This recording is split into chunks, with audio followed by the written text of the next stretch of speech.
Sir speaker sir దయచేసి please మీరు మా ఒక్కరికి నీతులు చెప్తే కుదరదు సార్, అటు కూడా చెప్పాలి. అక్కడ కూడా సభానాయకుడు కూడా అయ్యల పేర్లు చెప్పుకొని మేనేజ్మెంట్ కోటాలని సభానాయకుడు మాట్లాడొచ్చా? ఇది సంస్కారమా? ప్లీజ్. మరి నేను ఒక సభ్యుడిని, నా హక్కులు కూడా మీరే కదా కాపాడాలా? వారు మాట్లాడినప్పుడు తప్పకుండా సమాధానం చెప్పాలా? అధ్యక్ష, నేను ఒకటే చెప్తా ఉన్నాను. అధ్యక్ష తమరిని కోరేది, ఈరోజు మేము స్పష్టంగా చెప్తున్నాం, గవర్నమెంట్ ఏదైతే చర్చ ప్రారంభించిందో ఆ చర్చను మేము స్వాగతిస్తున్నాము, 100% సమర్థిస్తున్నామనే మాట నేను చెప్తా ఉన్నా. అయితే ఒకటేమంటే భవిష్యత్తులోనైనా శ్రీధర్ బాబు గారు, ఈరోజు మీరు బిజినెస్లో రెజల్యూషన్ అని ఇచ్చారు, భవిష్యత్తులో పెట్టండి. సబ్జెక్ట్ మీద చర్చ ఉంటే ఆ చర్చకు స్టేట్మెంట్ ఇవ్వండి, so that members can come prepared. ఇక అది వదిలేస్తే, ఆ మీమాంస వదిలేస్తే, అధ్యక్ష ఇప్పుడే నేను చెప్పాను అధ్యక్ష, మేము సీరియస్ విషయం కాబట్టి రెజల్యూషన్ సరిగ్గా పెట్టమని చెప్తున్నా వెంకరెడ్డి గారు. అధ్యక్ష, ఈ రకంగా మంత్రులు డిస్టర్బ్ చేయడం మాటికి పద్ధతి కాదు. సీనియర్ మెంబర్లు ఇదేం పద్ధతి అధ్యక్ష?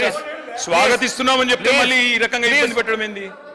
ఇంత ఓపిక లేదేమో అధ్యక్ష. వెంకటరెడ్డి గారు ప్లీజ్ కూర్చోండి. అధ్యక్ష ప్లీజ్, నేను ఇస్తాను, కూర్చోండి. అధ్యక్ష మేము క్లియర్ గా చెప్పేది, మేము అధ్యక్ష అధికార పక్షంలో ఉన్నా, ప్రతిపక్షంలో ఉన్నా, ఏ పక్షంలో ఉన్నా మేము తెలంగాణ ప్రజల పక్షం అధ్యక్ష. మేము ఈరోజు ఈ కాంగ్రెస్ పార్టీ ప్రవేశపెట్టిన, కాంగ్రెస్ ప్రభుత్వం ప్రవేశపెట్టిన ఈ చర్చను ఎందుకు సమర్థిస్తున్నాము, ఎందుకు స్వాగతిస్తున్నామంటే, తప్పకుండా రాష్ట్ర విశాల ప్రయోజనాల దృష్ట్యా, రాజకీయ ప్రయోజనాల కంటే కూడా రాష్ట్ర ప్రయోజనాలు ముఖ్యం కాబట్టి, తప్పకుండా రాష్ట్రంలోని ప్రజలకు న్యాయం జరగాలి కాబట్టి, నిన్న కేంద్ర బడ్జెట్లో అన్యాయం జరిగింది కాబట్టి తప్పకుండా ప్రభుత్వం ఈరోజు ఏదైతే చర్చను పెట్టిందో దాన్ని మేము సంపూర్ణంగా స్వాగతిస్తున్నామన్న మాట మళ్ళొకసారి చెప్తా ఉన్నా అధ్యక్ష. ఇప్పటిదాకా శ్రీధర్ బాబు గారు మాట్లాడిన మాట, అక్కడ మేము 10 సంవత్సరాల నుండి మేము చెప్పింది అదే అధ్యక్ష, కొత్తదేమీ లేదు. అయితే వారు చెప్పిన దానిలో ఒకటి ఏమన్నారు అధ్యక్ష, వారు తెలంగాణ అన్న పదమే నిన్న బడ్జెట్ స్పీచ్లో వినబడలేదు అన్నారు. వాస్తవం, మీరు చెప్పేది కరెక్ట్ శ్రీధర్ బాబు గారు. ఎందుకు వినబడలేదు అధ్యక్ష? ఆనాడు ఉమ్మడి ఆంధ్రప్రదేశ్లో ఇదే శాసనసభలో తెలంగాణ అన్న పదం నిషేధించారు. ఈరోజు అధ్యక్ష పార్లమెంట్లో తెలంగాణ అన్న పదం లేదు అంటే దానికి కారణం ఒకటే అధ్యక్ష, అక్కడ బీఆర్ఎస్ లేకపోవడమే కారణం తప్ప ఇంకోటి కానే కాదు. గులాబీ జెండా ఎగిరినాకనే తెలంగాణ ఇక్కడ మెయిన్ స్టే అయింది, అక్కడ కూడా ఉండేది అధ్యక్ష, ఈరోజు అక్కడ లేదు అధ్యక్ష. కేంద్ర బడ్జెట్ చూసినాక ఇలా తెలంగాణ ప్రజలు ఏమనుకుంటున్నారంటే అధ్యక్ష, చాలా స్పష్టంగా లెక్కలు తప్పినాయి అధ్యక్ష. వివేక్ లెక్కలు తప్పినాయి అధ్యక్ష.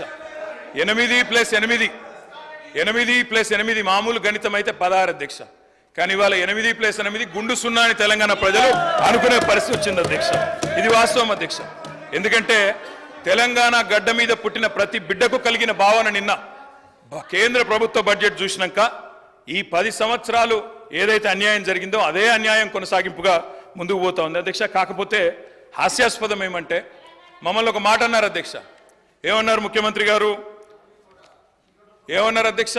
కేసీఆర్ గారు అనవసరంగా పంచాయతీ పెట్టుకున్నారు, ముఖ్యమంత్రిగా కేంద్ర ప్రభుత్వంతో పంచాయతీ పెట్టి కెలికి పంచాయతీలు పెట్టుకొని అనవసర బేసిజానికి వేయండి కాబట్టే 10 ఏళ్లలో ఏం కాలేదు, నేను అందుకే సఖ్యతతో ఉంటా అన్నారు. ఏమన్నారు అధ్యక్ష వారు? ఇక్కడ హైదరాబాద్లో ఒక మీటింగ్లో మోడీ గారు వస్తే ఏమని చెప్పినారు?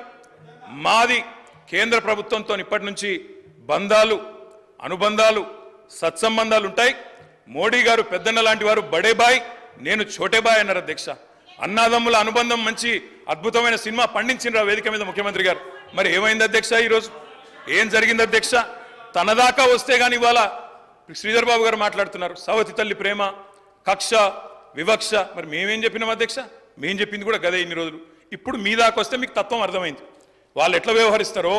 ఎన్నిసార్లు తిరిగినా, ఎక్కే విమానం దిగే విమానం అన్నట్టు 20 సార్లు ఢిల్లీలు దిగినా ఆడ ఏం జరగదన్న విషయం ఇప్పుడు అర్థమైంది మీకు.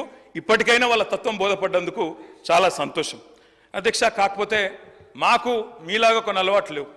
మేము ప్రయత్నం చేసినాం, చాలా పనులు కూడా సాధించినాం. ఏమేం సాధించినామో కూడా మీకు చెప్తాను. కానీ ఇతరులు సాధించింది మా ఖాతాలో వేసుకునే అలవాటు మాకు లేదు. కేంద్ర ప్రభుత్వం, ఆనాడు రాష్ట్ర ప్రభుత్వం, మేమందరం కూడా కొట్లాడి ఎలివేటెడ్ కారిడార్లు, రక్షణ శాఖ భూములు, ఇవన్నీ మా ప్రభుత్వ హయాంలో వర్క్ జరిగితే కాగితం మీరున్నప్పుడు వస్తే మేము సాధించినామని గొప్పలు చెప్పుకున్నారు. పర్వాలేదు, ఏం పర్వాలేదు. మేము 30,000 ఉద్యోగాలు ఇస్తే మీరు ఇచ్చినారని చెప్పుకున్నారు, అది కూడా పర్వాలేదు. కానీ ఇప్పటికైనా తత్వం బోధపడిందేమో అని చెప్పి నేను భావిస్తా ఉన్నాను.